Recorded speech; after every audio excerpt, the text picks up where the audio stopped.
Hi everyone, I'm so excited right now, and you can already tell what this video is from the title, but I just decided to sit down and film this video because I just got the most exciting package ever delivered to me.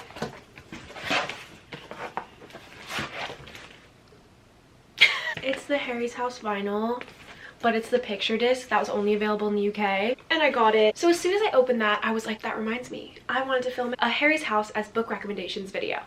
So that's what this is. I've done this type of video before with Taylor Swift songs as book recommendations and One Direction songs as book recommendations. You guys love them. All the comments were, we need a Harry Styles version of this. And obviously, Harry's House just came out a few weeks ago. It's officially settled in where I know the words to all the songs, I have my favorites, and I've started to correlate them with books as someone like myself does. Quickly before we get into it, I want to talk about the sponsor of today's video, which is Glasses USA. My glasses are something that I get asked about all the time. I literally wear a different pair in every video, and then the comments are like, well, where do you get your glasses? And the answer is Glasses USA. I have these exact style of glasses in like 3 different colors because I'm so obsessed with them, because I know exactly how they were going to fit me when I ordered them, because Glasses USA has the virtual try-on feature where you like put your face on their website from like all the different angles and can try the glasses on. That's how I knew I loved this style and got them in multiple colors, and they're like my go-tos. I love them so much. And then I was also feeling a little crazy and I got some fancy Ray-Bans. Like, look at these.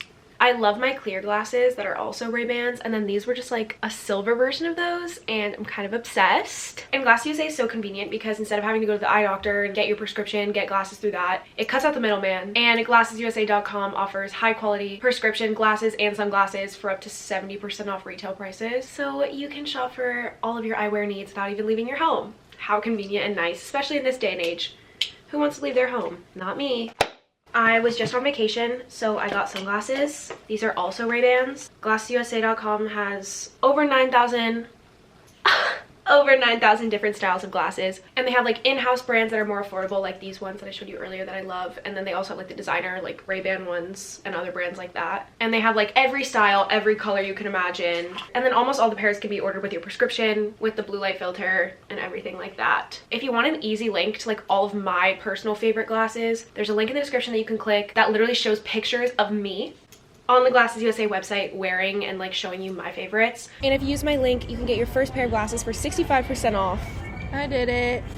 So yeah, thank you GlassesUSA.com for sponsoring today's video. Don't forget to click the link, you get a discount, and GlassesUSA.com will continue wanting to work with me. It's a win-win for us both. Okay, without further ado, let's get into Harry's House as book recommendations. Okay, so I'm gonna go in order of the album's track list, and I have multiple books for like each song. Some of them I paired because the lyrics really match, which is something I personally love doing, is like finding lyrics that really correlate with a specific book or a specific character, couple, whatever. But then some of them are like purely based on vibes, like no thoughts, just vibes, which is what I feel like Music for a Sushi Restaurant is, just such a vibe song. It does have good lyrics, like that one part, you know, the one part I'm talking about.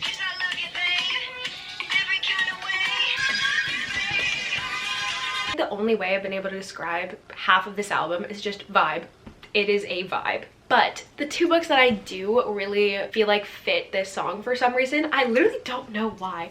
I'm not gonna be able to explain it. It's bad to start with this one because this is the one where I was just like, I don't know, like head empty. I just feel like I associate these with each other for absolutely no reason. A lot of the other songs have like deep, insightful meanings as to why I related them to each other. This one is not that. But The Love Hypothesis by Ali Hazelwood and Josh and Hazel's Guide to Not Dating by Christina Lauren. These are just like 2 fun reads. Like Music for a Sushi Restaurant is like a love song, but it's also like talking about sushi related things. So The Love Hypothesis is workplace, fake dating, grumpy sunshine. Main character works in a science lab, like okay women in STEM. She's kind of like lying to her best friend about like dating this guy. This somehow leads to her fake dating. He's like a professor at the university, and she's like a graduate student. He's super grumpy, but he develops such a soft spot for her, and it's such like a cute, kind of cringe, feel good, cliche romance. While I was reading it, I was like, I don't feel anything deep, but I like it. And that's how I feel about this song, and that's just a good enough reason to relate them to each other. Same with Josh and Hazel's Guide to Not Dating. This book is a friends to lovers, very quirky girl, which I hate that trope. You know I hate that trope. And this one was borderline intolerable, but I persevered and I did enjoy it for the most part. Kind of friends to like hookup buddies to lovers. They've been friends since college. He just went through a breakup, so she starts setting him up on all these dates to like try to get him into the dating scene, like back on his grind. And then he's like, well, if I'm doing it, I want to set you up on dates. So they're setting each other other up on all these dates. They go on like double dates when the whole time you can tell they just want to be with each other, and eventually they do end up together. I thought it was a fun read. There is a trope in there that I don't love, but again, just a feel-good book. Love Christina Lauren's writing. This is the first book I read by them, probably like 4 years ago. It's very fuzzy in my mind, but it gives me that same feeling. So yeah, those are the 2 books I chose for that. The next song is Late Night Talking. This is such a banger. Obviously, it's called Late Night Talking. It's about talking to someone late at night and then this leading to you guys being in a relationship. Can't get them off your mind. I associated this one with like fun summer vibe, so I chose The Summer of Broken Rules and Beach Read. I just talked about both of these in my last book recommendation, which was Romances Set at Beach Houses, if you want to watch that. Both of these books are in there. But yeah, the lyrics of the song, if you're feeling down, I just want to make you happier. We've been doing all this late night talking about anything you want until the morning, and now you're in my life. I can't get you off my mind. And in The Summer Broken Rules, this is set on Martha's Vineyard. There's a huge family celebrating a wedding, and the main character is like staying in all these beach houses with her whole family, and she meets a boy who is part of like the groom's family, so like she's not related to.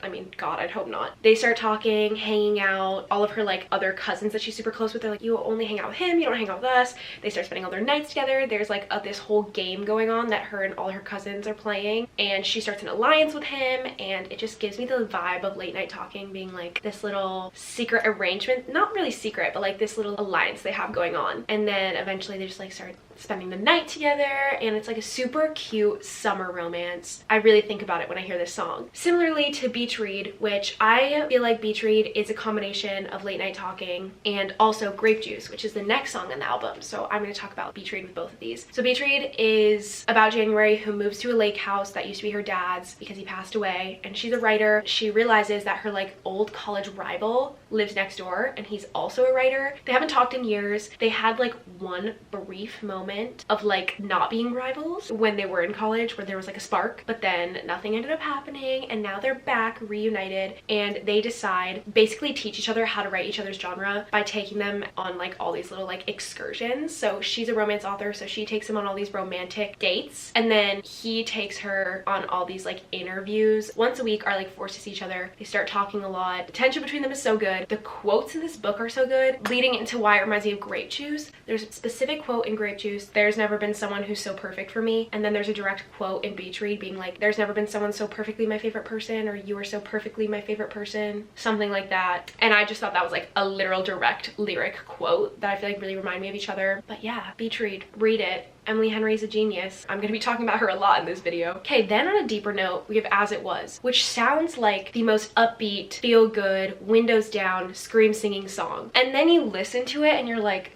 this is fucking depressing. If I were to recommend songs based on solely the vibe, they'd be completely different than the lyrics. As It Was, obviously by the title you can tell, the song is basically saying, you know, it's not the same as it was in this world, it's just us. But it's never gonna be the same as it was before. Something happened, something's different, and it's never gonna be the same. I don't wanna talk about the way that it was. One True Loves is about this girl who is so in love with her high school sweetheart, like so in love, and then he dies. None of this is a spoiler, by the way. She's completely distraught and her whole life is ruined, and then eventually she moves on, she meets someone new, and she's so in love with him, just as in love as she was with the first guy, and she's so happy she finally like found love again. But then one day she gets a call, and it's her first husband being like, hey, I'm actually not dead, I was found. And he comes back, and she's so torn because now she's in love with two men, one who technically died, they never broke up. She would still be with him if this didn't happen, but now she's so in love with this new guy, and he didn't do anything to deserve getting broken up with. Like, it's such a hard position, and the whole time you're like, who should she be with? You're going back and forth. And I really feel like it gives me As It Was vibes, because with the first guy, when she's trying to like be how she used to be with him before grieving him and before completely changing as a person, because death changes you.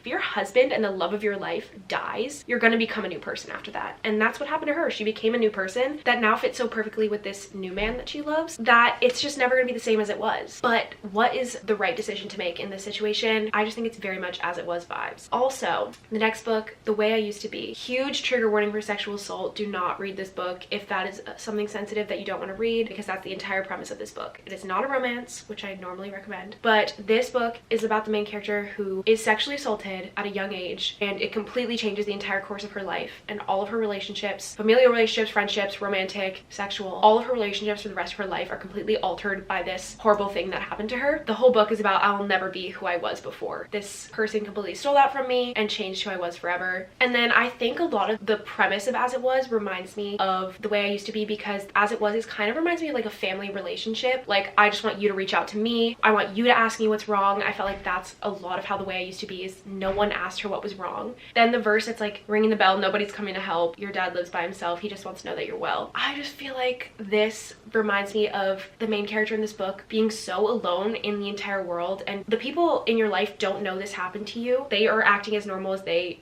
always have without knowing that this life-altering event has happened to you, and she needed help so bad. Just the feeling that this verse gives me the feeling of that book. This book is very, very sad. I felt it in my soul. It was like gut-wrenching, unfortunately painfully realistic. That one's a little bit more sad and depressing, but then we have a change of pace to Daylight. Love this song. Very upbeat, very cute, the lyrics. It reminds me of being in a long-distance relationship. That's how I interpret it. Just saying like, you got me cursing the daylight, calling it all times, not gonna sleep till the daylight. Just reminds me of being like in a different time zone, staying up all night to talk to someone, which reminds me of Red, White, and Royal Blue, which is also becoming, is it becoming a movie or a TV show? I don't know. I just saw the casting though. Anyway, I'm getting off topic. This book is a long distance relationship because it is between the first son of the United States and the Prince of England. They talk on the phone. I feel like this book could also do like late night talking vibes, because they like text all night, kind of friends to lovers. One of the boys like unsure of his sexuality. They're also like famous and like political figures. But I just think the cute verses, like, if I was a bluebird, I would fly to you. I'd be the spoon, dip you in honey so I could be sticking to you. Just like wanting to be with someone. If you could, you'd do anything to be with them. Reminds me a lot of Henry and Alex. Out of New York, I'm on the come down speed. We're on bicycles, saying there's life out there. You've got the anecdote, I'll take one to go.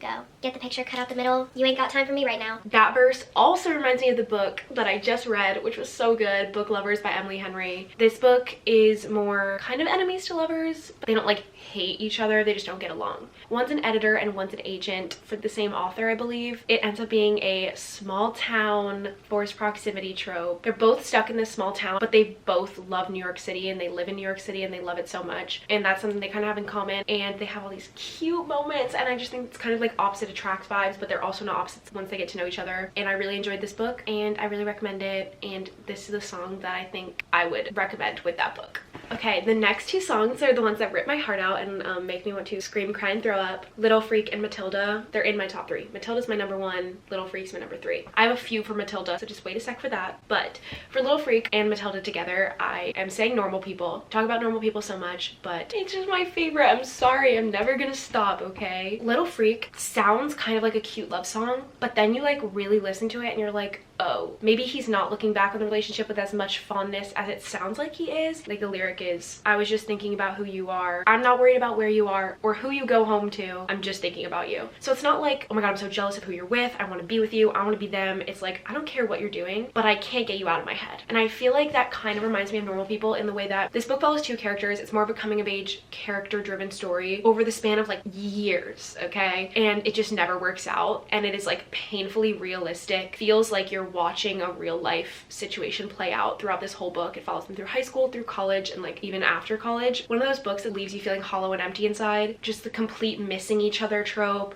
miscommunications, but also like they need to be together. You're like, you are soulmates, but like why can't you just get it together? So frustrating. And I think this is a book that if you relate to it, if you see yourself in either of the characters or you relate to their story, you'll never get over it.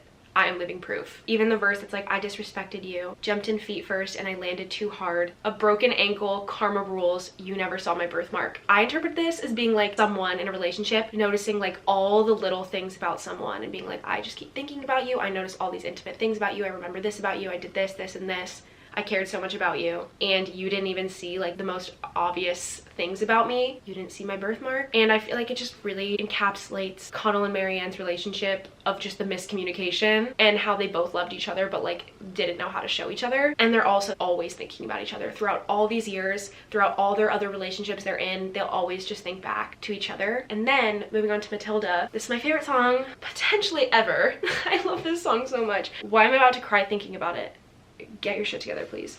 Don't have to be sorry for leaving and growing up. but I have a few books that relate to Matilda. But going off of normal people, Marianne has a really rough relationship with her family. Kind of a common theme throughout the book is how she just needs to like break away from this wealthy family. There's no love and she just wants to get away and do her own thing, and that is literally the entire song of Matilda. And I saw a TikTok edit of normal people to the song Matilda, and whoever made that needs to pay for my therapy because I'm never getting over it. I most relate this song and the lyrics to the book Malibu Rising. As soon as I heard this song, after I finished relating it to myself, I related it to Malibu Rising. The chorus saying, actually the whole song, but mostly the chorus saying, you can let it go, you can throw a party full of everyone you know and not invite your family because they never showed you love. You don't have to be sorry for leaving and growing up. The main character of this book, Nina, is going through a breakup. Every year she hosts this giant party at her mansion, invites everybody in Hollywood. She seems like she's got it all. She's really close with her siblings, but her mother has passed away and her dad is super rich, super famous, completely abandoned her and her siblings.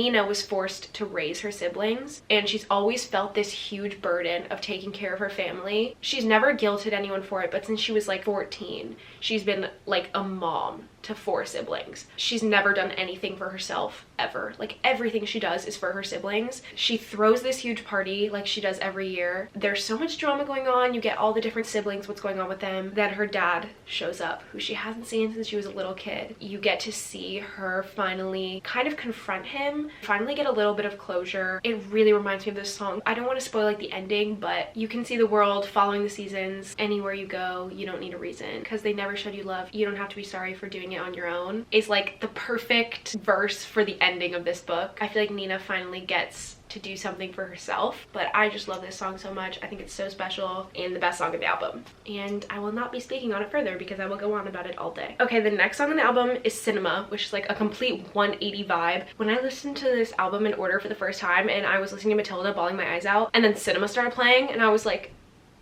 wipe my tears off my face and like fist pumping. Like what a weird transition. But funny you should ask, this book was cute. I saw it all over TikTok, so I thought I'd give it a try. It's the one of us is famous trope. So the main boy is an actor and then the girl is a journalist and she's like interviewing him, and that's how they meet. And then there's a time jump to 10 years later. So you get back and forth of that weekend they spent together when they first met and there was kind of a connection, and then a time jump and her doing the same interview with him 10 years later and them rekindling what they started. He's obviously this big movie star, and that's why it reminds me of Cinema. The lyric, I just think you're cool, I dig your cinema, do you think I'm cool too, or am I too into you? The journalist was actually like a big huge fangirl over this actor before they met. He was literally her phone lock screen. Like I feel like that's like if I were to like interview Harry Styles, like that's how she felt. I don't know if it was that intense but she was like obsessed with him. It was like her celebrity crush, everything. So I feel like she really tried to play it cool when she first met him, and that's like the lyrics that remind me of that. I feel like she did a good job of like covering it up though, like way better job than I could have ever done. Almost to the point where I was like, do they even really like each other? Like I don't know if I even felt the chemistry for a while. The part that's like, it's you, I don't know why, but it feels so right to me. Something in the way you move, I like it when you dance for me. There's a scene between them, like a little dancing moment. They have like a connection that reminded me of that. Also the part that like, it's you, I don't know why, but it feels right to me, kind of encapsulates the entire book for me, because the whole time I was like, do they even know each other? Like 10 years have gone by, they only hung out for one weekend, and now they're like rekindling these 2 days they spent together. Like I can't even remember what I did last week. How are they remembering this one weekend they shared 10 years ago? But apparently they did. And so I was kind of like, do they even have like anything between them? Like how do they even like each other? It kind of felt like, do you guys even know each other? But it did feel right. That lyric, so true. I guess we're in time if you're getting yourself wet for me. I guess you're on mine when you're sleeping in this bed with me.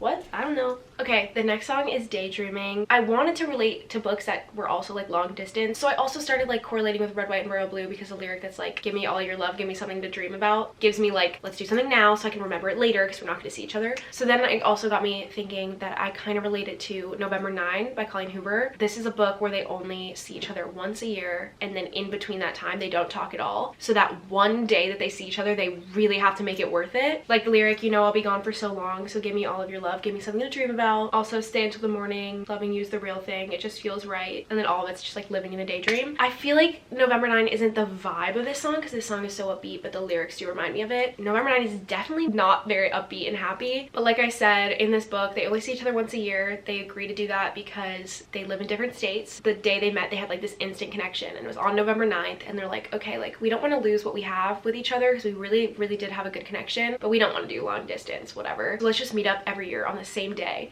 And then at the end of the 5 years, if we still feel the way that we feel, we will make it work. We'll find a way to be together, whatever. You watch them meet up every year on November 9th, and you kind of learn what happened between then, how their relationship has changed, the love they've had for each other like never really goes away, but the circumstances make it too difficult. And I think they just try to make this one day a year really worth it to hold them over until the next year. That's why it reminded me of this song. I'm trying to think of a book though, like off the top of my head, that like encapsulates the daydreaming vibe, because like daydreaming just like makes me want to like get up and dance, and like November 9 does not make me want to get up and dance. Maybe like Better Than the Movies is like the happy, upbeat, like daydreaming vibe, but it's kind of fake dating trope set in high school. The really popular guy, and then this girl who has a crush on a boy, and she's trying to get him to notice her, but he still sees her as like the little girl he used to know when they were kids. So the popular boy kind of like helps her. It's like fake dating her to get the other guy's attention, but then she ends up falling for the popular boy, and the popular boy ends up falling for her. You know how that works. If you've seen the movie The Duff, it's like the exact same trope as that. The girl is very big hopeless romantic. She has like really high expectations for love, and like she wants like these big movie moments. All she wants is like to feel like her life is a rom-com, and so she has like all these ideas in her head of like movie worthy moments, and I feel like it's like some daydreaming vibes. But yeah, not lyric wise, but definitely the vibe. Okay, then Keep Driving. Oh, love this song. Top 5 banger. Wow, this is so fucked up to say, but when I was planning this video, the first book that popped in my head was Ugly Love by Colleen Hoover. If you know, you know. Anyway, I correlate it with Daisy Jones and the Six because this song to me is just about the most random, chaotic stuff that's happening in the world around them, and then the whole premise of the song being like, all of this is happening, but just keep driving. Should we just keep going, pretend it's not happening, whatever? That's what this song kind of gives me the vibe of, which also kind of what Daisy Jones and the Six is about. A band in the 70s, I believe, how they're navigating becoming famous, like super mega famous in the peak era of like doing drugs and partying and like rock and roll. It's totally an interview style, and it's this band, all their different perspectives. This is also becoming a TV show, and I've never actually, I can say this with my whole chest, I've never been so excited for an adaptation in my entire life. I feel my excitement like physically, because this is about a band. They're also recording an album for the show, and in my reading vlog of this book, I literally said that I would like sell my soul to be able to hear the music, and I'm finally gonna be able to. So exciting. The casting is perfect, everything is perfect. Anyway, I'm getting off topic again. There's also like a slight, not a romance, but like love story. I don't know how to explain it. Basically, this whole book just taught me a bunch of life lessons, and there's romance in it. I kind of feel like it shows what like having like crazy chaotic chemistry with someone versus like being actually in love and relying on someone. Passports and footwells, kiss her and don't tells, wine glass, puff pass, cocaine, side boob, choke her with a sea view, toothache, bad move, just act normal, should we just keep driving? Like, the whole thing is just so chaotic, all this stuff going on, and it just reminds me of Daisy Jones and the Six. I don't know why. I feel like Daisy Jones also reminds me of Grape Juice as well. There's just no getting through without you. There's never been someone so perfect for me, but I got over it, and I said, give me something old and red. Oh, also reminds me of People We Meet on Vacation, simply because it is about two best friends that every year they go on vacation together, road trip, whatever. They met because they road trip together to college. So just like the kind of like keep driving aspect like reminds me of their relationship. It's also a second chance romance. I love People We Meet on Vacation, and I love Emily Henry, and I've talked about every book she's ever written in this video. Literally. Next is Satellite, my second favorite song on the album. I love it so much. I have a few recommendations for this one, starting off with Love and Other Words by Christina Lauren. One of my favorite songs with one of my favorite books. This song just gives me such strong friends to lovers vibes. Like, I had to pick a few books that were all friends to lovers because it's basically just about like always being around someone, waiting for them to be like, okay, let's be together now. Like the whole song like spinning out, waiting for you to pull me in. I see you're lonely down there. Don't you know that I'm right here? I go round and round, Satellite. That's kind of what Love and Other Words is about. Childhood friends to lovers, second chance romance. It also kind of reminds me of Little Freak. There's a specific part, which I don't want to spoil it, where he's basically like, I'm here, I'm ready for you. Whenever you're ready for me, I'm waiting for you. Basically, this book shows them falling in love when they were kids and growing up together throughout from like elementary to high school. And then there's a time jump, past present perspective. They're adults, they reunite, and they see each other for the first time after like 11 years. And they're both in other relationships when they first see each other, and it's their second chance romance. Yeah, this song also reminds me of The Cheat Sheet because this one is best friends to lovers, like actually like inseparable best friends. He is famous football player and she's a ballerina. ballerina, and they've been friends since college. Just like the actual like best friend duo, hang out every day, like inseparable, but they've never crossed the line of being romantic. They've just always been strictly platonic. They've dated other people, but it's so obvious they're both so in love with each other, and you're in both their perspectives, and they even admit it in their own heads. They're like, I'm so in love with her. She's like, I'm so in love with him, and they just never tell each other because they don't know if the other one feels that way. It is literally the epitome of satellite. Same with You Deserve Each Other by Sarah Hogle. This book is marriage in peril, also a second chance romance, except they're like already together, and it's kind of like fell in love, fell out of love, fall back in love, lovers to enemies to lovers. But like, did we ever actually fall out of love? I want to reread this book so bad because I read it when I was in like the worst reading slump of my life, and it took me like 2 months to read, so like I didn't fully enjoy it because it took me so long to read, but I do remember that it does remind me of this song. Okay, the next song is Boyfriends, which is literally just about men being the worst. Boyfriends not understanding their girlfriend, not treating them right, and kind of being awful. And the first thing that came to mind when I heard it was After. But I'm not even going to talk about that. So I think Ugly Love by Colleen Hoover. Also, It Ends With Us by Colleen Hoover. Both of these books deal with kind of a really, one of them, extremely toxic, abusive relationship. It Ends With Us, trigger warning. You've probably already read this. It's like her most popular book, but the main character, her boyfriend, is actually the scum of the earth, worst human. Definitely why I would correlate it to that song. And then with Ugly Love, the whole book is just such a toxic relationship. Obviously, it's called Ugly Love, where it's friends with benefits, brother's best friend, except he treats her like shit because he's still dealing with trauma from past relationship that he hasn't gotten closure on. It's just awful to read and see how she's treated and how much she loves and cares for him and how little she's getting in return, which is also similar to It Ends With Us. The same way, how she is just so caring and loving and is treated like shit. Some of the verse, boyfriend, they think you're so easy, they take you for granted, they don't know they're just misunderstanding you. But you're back at it again, weekend. When you get deep in, he starts secretly drinking, it gets hard to know what he's thinking. You love a fool who knows how to get under your skin. Like, and then I think the part that reminded me of Ugly Love is the part that says you're no closer to him, now you're halfway home, only calling you when they don't want to be alone. So those are the books I correlate with Boyfriends. Definitely not good vibes, but I do think they're very good books, so you should still read them. Last song on the album, Love of My Life. This song, Harry explained, is actually about loving England, the place where he's from, obviously, the place where I currently reside. I feel like if you really listen to it, it's like a love song, but you can tell he wrote it about the place he's from. But I am to actual romance for the sake of this video, because I'm not gonna recommend a book about England to you. So we're pretending it's about actual love of my life. Seven Husbands of Evelyn Hugo and The Song of Achilles. 2 5-star bangers of books. I haven't talked about The Song of Achilles in so long, and it's making me so excited. I'm gonna talk about it right now. You know how much I love that book. This song's lyrics are like, you were the love of my life, like in the past tense. The Song of Achilles is Greek mythology retelling of the story of Achilles and Patroclus. So good, so beautifully written. You were the love of my life. Maybe you don't know it's lost till you find it. It's not that I wanted to leave you behind. Don't know where you'll land when you fly, but you were the love of my life. I don't want to say anything about Song of Achilles, like I don't want to spoil it, but it's like the best quotes ever and so good and like life-changing to me. I have a tattoo for it. And then The Seven Husbands of Evelyn Hugo. Basically this book is following the story of Evelyn Hugo and her journey of being basically the most famous woman in Hollywood in 50s, 60s, and how she got to where she was through marriages, manipulating and scheming and doing her girl boss thing to get where she was. And you read each like section of the book is about a different husband. Within that story, you do meet the love of her life. She actually refers to them as the love of her life, and that's why it reminds me of this song. Great book, definitely read it. That is the last book I'm gonna be talking about in this video, so I hope you enjoyed watching. I hope you got good book recommendations, song recommendations. Harry Styles fans that are also book lovers, subscribe to me right this second and be my friend, please. Thank you so much for watching, and thank you glassesusa.com for sponsoring today's video. If you need new glasses, click the link in the description for a discount on all my favorite glasses. Actually, on any glasses you want from their website. But yeah, thank you so much for watching. If you want to follow me on my other social medias, they're all linked down below as always, and I'll see you in my next video very, very soon.